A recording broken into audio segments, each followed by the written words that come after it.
Hello? Hello? Hello? The tip of the tongue, the teeth, the lips, the tip of the tongue, the teeth, the lips. Alright guys, time's up, let's do this. Leroy!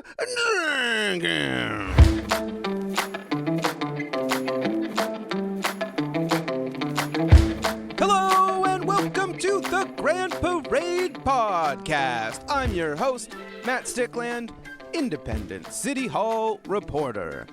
Although soon I will probably have a publication, although it's going to take me a little while to stand up. In the meantime, I'm bringing you episodes of the Grand Parade, and Halifax's budget playoffs started yesterday on Wednesday, March 19th, and they will continue on Friday, March 21st, which means it's time for a budget playoffs intermission update. Today's intermission show is brought to you by the Grand Parade Podcast YouTube channel. To make municipal politics more palatable for the YouTube audience, today's show will be accompanied by gameplay footage of me playing Foundation, a medieval city building game, where I will be establishing Stickfordshire Abbey in the Build a Prosperous Priori game mode. But for now, back to the budget playoffs and the budget adjustment list debate. This meeting, like all budget meetings, started off with public participation. Like most municipal public participation sessions, this one had its regular contingents of public speakers. The first group are the optimists and the democracy superfans who believe that continued public engagement through formal channels can and should prevent councillors from buying an armored personnel carrier. They argued, compellingly, that this APC will not just be used in the situations it's needed, and they are most likely correct on that front. Even though we may not like to admit it, there is a certain segment of the population for which APCs are just cool.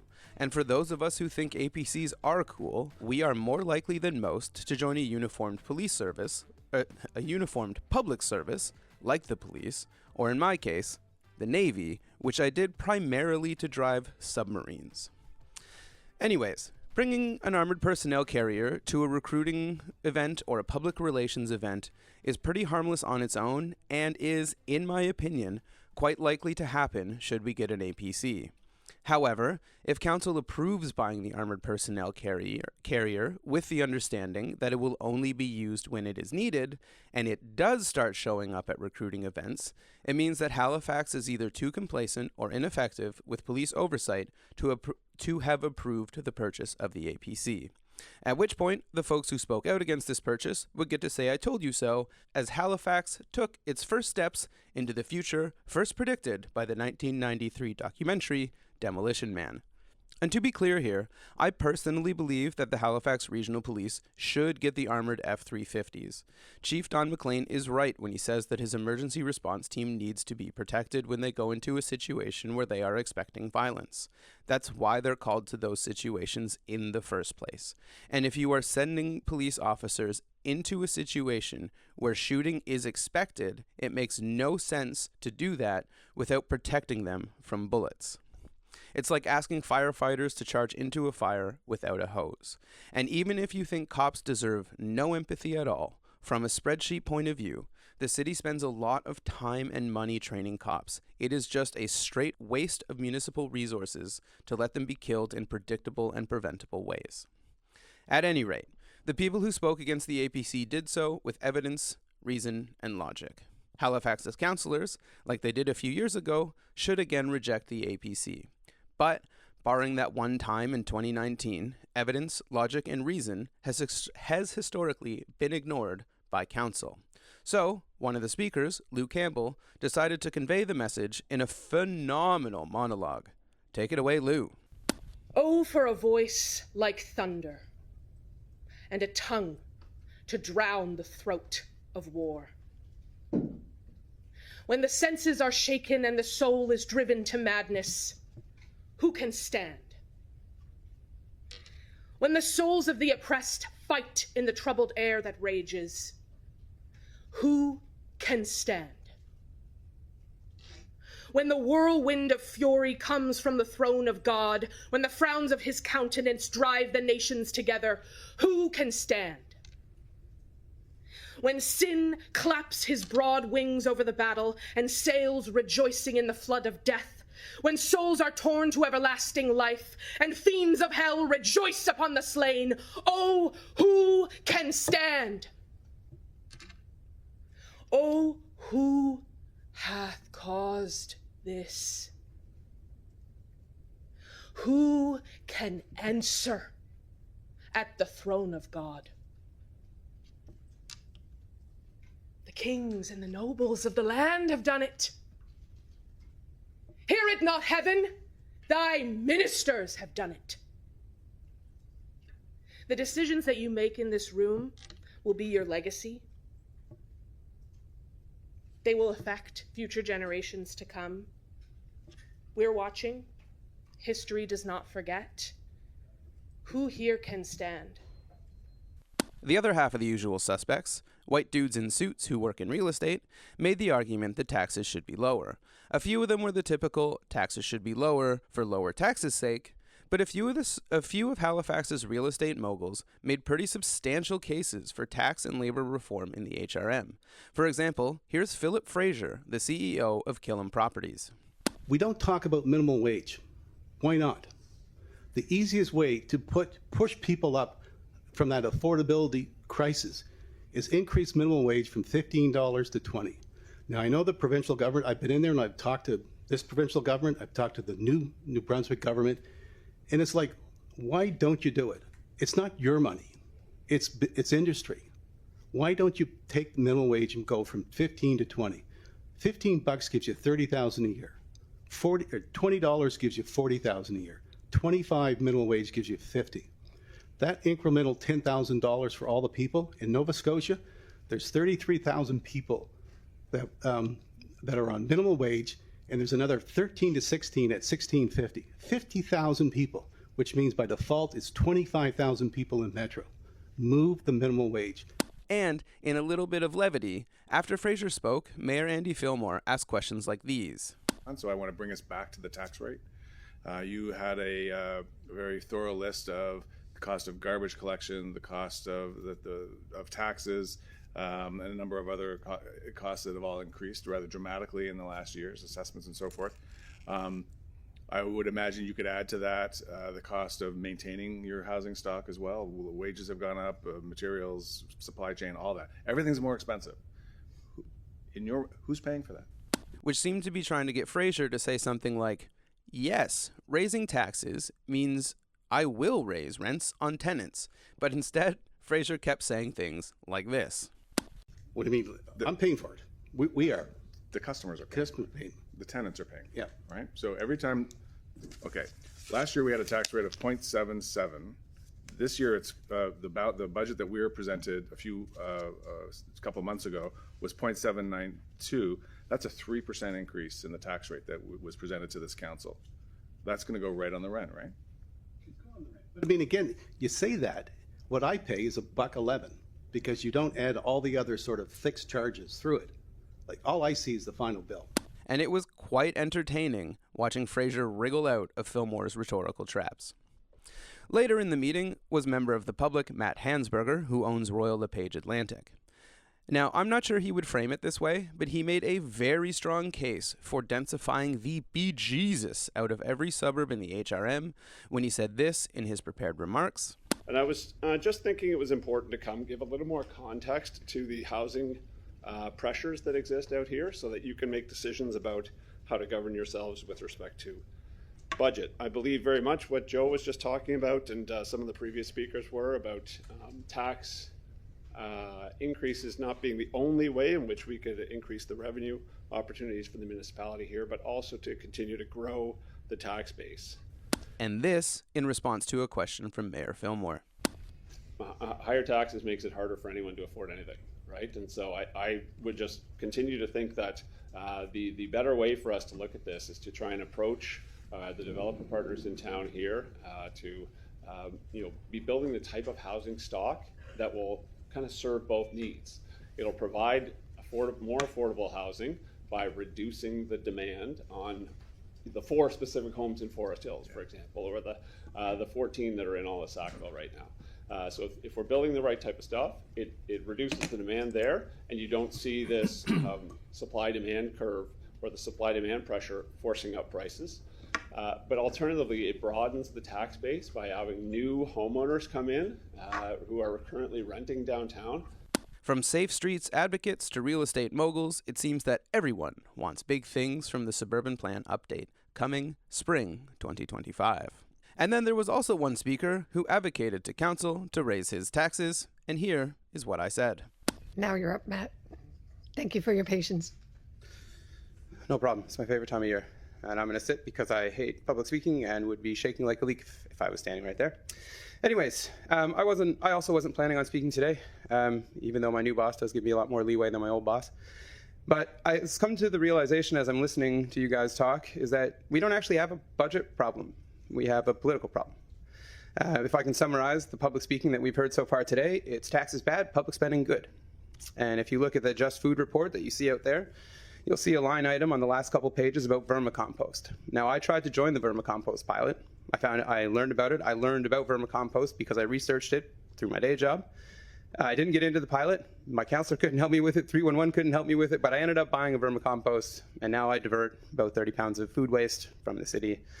I do that in my own home, and it gives me about a couple $100 worth of fertilizer that I don't need to spend, and I also get a lot more fertilizer than I could buy out of pocket. Fractions of a cent is saving you 30 pounds a year in food waste, plus is putting a couple $100 in my pocket through fertilizer that I'm not buying. Public spending, you've heard from the firefighters just now, saves us money. The problem is districts 5, 7, 8, 9, half of 6, and half of 10 pay almost all the taxes, and I don't pay enough. Most of you represent people who do not pay enough in taxes. This year, if the city cuts everything they want to cut, I think I'm going to save about $89. $89. That's what, half a trip to the grocery store? Is that worth it? If you consider the amount I would have to pay out of transportation. I live in rural Nova Scotia, right? I live in rural Halifax. My transportation budget is about $40,000 a year. My property tax bill is $2,500. If Mr. Jiris back there gets a properly funded, properly resourced transit service, I'm talking road space, I'm talking resources, that's $30,000 or $40,000 out of my budget right away because I can take the bus. I don't need to spend $30,000 on a car, $70,000 on a car, new or used, whatever it is. I don't need that operating cost. I don't need to do that anymore. I can take the bus instead if it's reliable, if it's funded, if, right? And there's just a whole slew of that. So, but like the problem is, how are most of you gonna tell most of your constituents, because I'm one of the 90 some odd people who are like very much helped by the property tax cap, 90%-ish, I think, if I remember the report correctly. 90% of single family homeowners are seriously benefiting from this cap, and I'm one of them. But Happy Cities did a study in 2017, 2018, and if you take me and all my neighbors in the surrounding area, I can't remember what their scope was. If you take all of our property taxes that we pay, and in the same area, you just whack that into road costs, we are costing the city $1.5 million. Property taxes minus roads. That's it. I'm not talking waste collection, which we also get. I'm not talking transit, which we also kind of get. I'm not talking active transit, which we also kind of get. Like, we get so many public services, and my taxes pay not enough for just the roads, right? So I don't pay enough in taxes. Most people in the HRM, I would argue, don't pay enough in taxes. But how are you gonna tell people that? You can't, right? Really, realistically, that's political suicide. So the problem is a political one. You are a business, you are a corporation, you need revenue, you need to spend that money in ways that saves me money, vermicomposting, cancer screening, whatever. How do you do that? I don't know, but that's your problem. It's not a budget problem, it's a political one. How do you raise fees and revenues to generate the money you need, to spend the public money you need to make my budget go down in ways that are unpopular, i.e. raising fees and taxes, right? Like, how do you do that? I don't know, but that's your problem. You need revenue, you can't raise taxes because it's political suicide, so what do you do? I don't know. That's a good question. That's what you're going to be talking about for the next little while. But I just wanted to let you know that your problem is not a financial one. You have the power to raise money. You need money. The more money you spend, the less money I have to spend out of pocket. How do you communicate that? Challengingly. But hey, you guys are leaders, right? So lead on. I'm out of time. Thank you very much, Matt. An interesting perspective.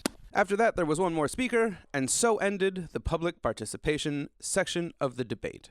After an in-camera portion about intergovernmental affairs, no one knows for sure. However, the city does not yet know how much money it will need to kick up to the province for all the mandatory contributions. They wouldn't talk about that in public if they were still negotiating with the province. That's my guess.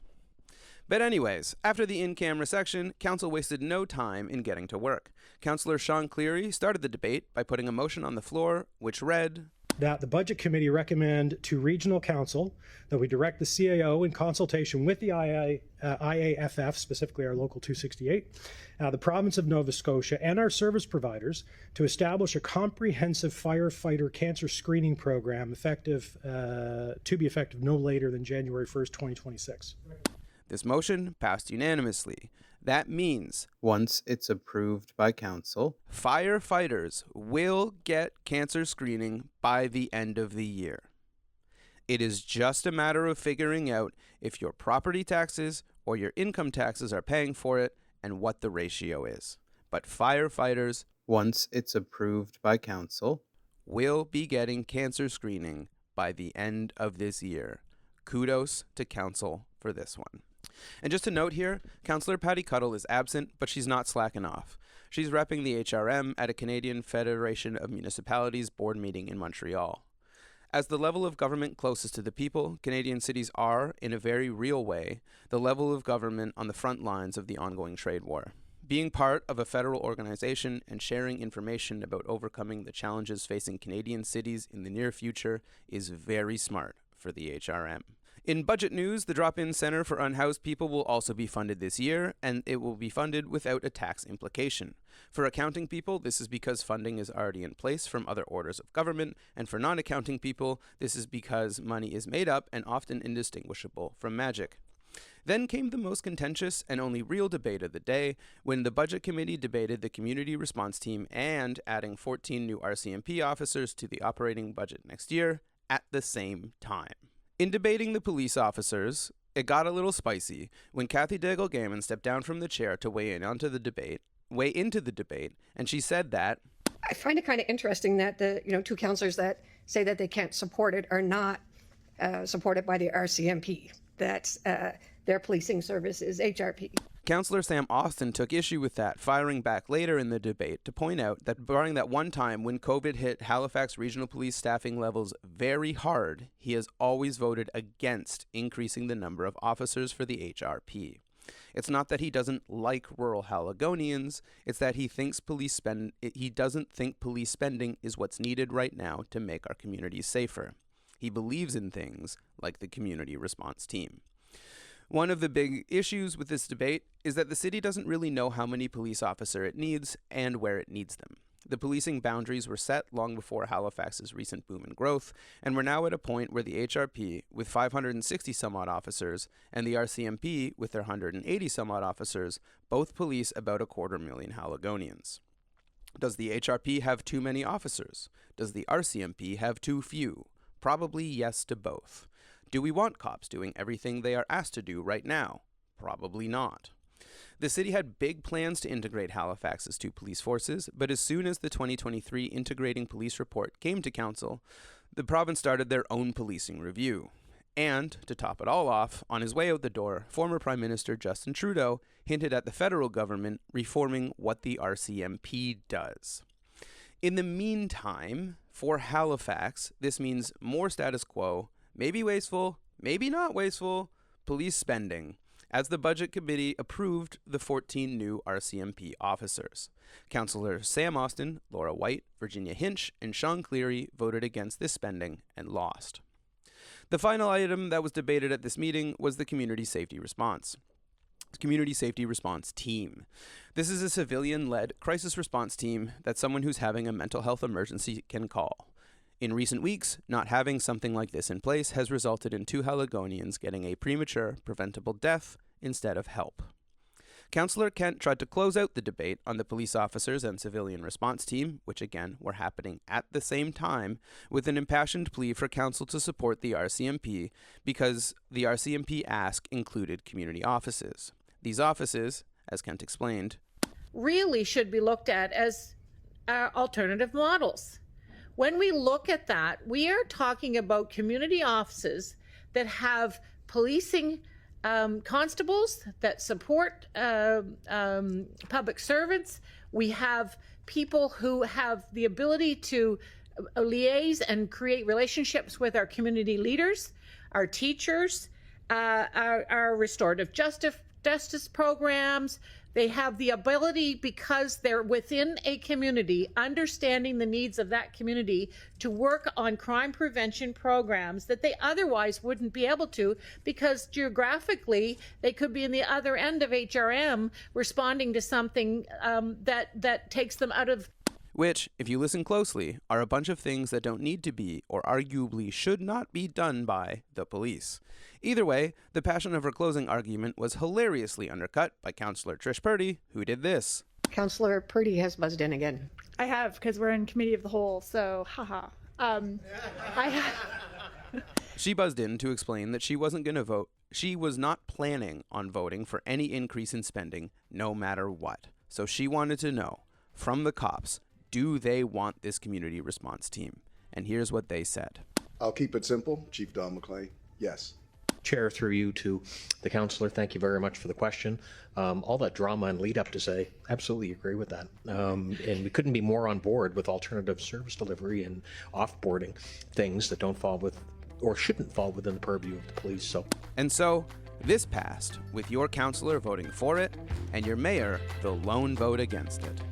And just like that, Halifax will have a civilian community response team starting soon. This concludes the Budget Playoffs Intermission Update. The budget adjustment list debate continues tomorrow, Friday, March 21st at 9:30 a.m. What do you think of the show format? As mentioned in the intro, this podcast is now on YouTube at The Grand Parade. And as always, you can find me at Land of Sticks, wherever @ are bought and sold for. I can't break out of the broadcast voice. And as always, you can find me at Land of Sticks, wherever @ are bought and sold for free, which right now is Instagram and Blue Sky. And that'll do it for us. That'll do it for me today. Bye!